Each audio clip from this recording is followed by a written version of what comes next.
Let's talk about columns, part 2. This time, I will cover the non-classical orders, which is just another way for white European historians to denigrate non-white European cultures. But let's not allow their insecurities to affect the now, so on to columns. The oldest evidence of columns dates back to the Bronze Age, with significant use in Egyptian, Assyrian, and Minoan civilizations.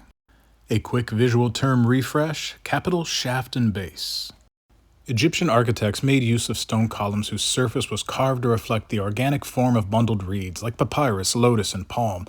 With Egypt's longevity, later architecture featured more faceted cylinders. Carved from stone, the columns were decorated with reliefs or painted hieroglyphs, text, iconography, and motifs from the natural world.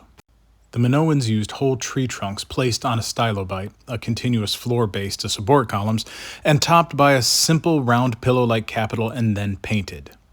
These Bronze Age traditions were continued by the Mycenaean civilization, particularly in the megarons of their palaces.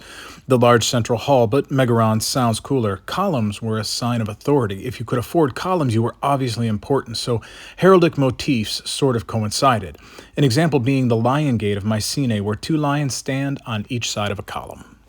Some of the most elaborate columns in the ancient world were those of the Assyrian and Persian empires. They crafted beautiful capitals with double structures of bulls, griffins, and the like, many of which are still standing. Some were originally around 20 to 24 meters tall, making them among the tallest columns of the ancient world.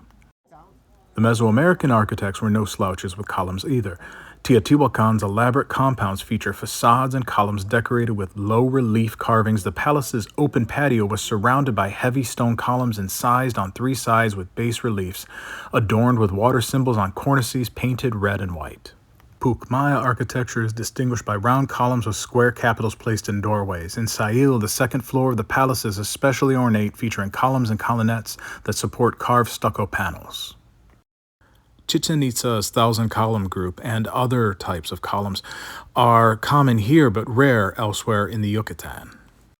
Indo-Corinthian capitals usually combine Hellenistic and Indian elements, having a foliage structure which is derived from Corinthian capitals developed in Greece. It was imported to India with Hellenistic expansion in the east by the conquests of Alexander the Great. Note that if the Europeans can directly tie and influence, the style is at least quasi-added to the classical order labels. How magnanimous. There are still plenty of other sporadic types and styles out there.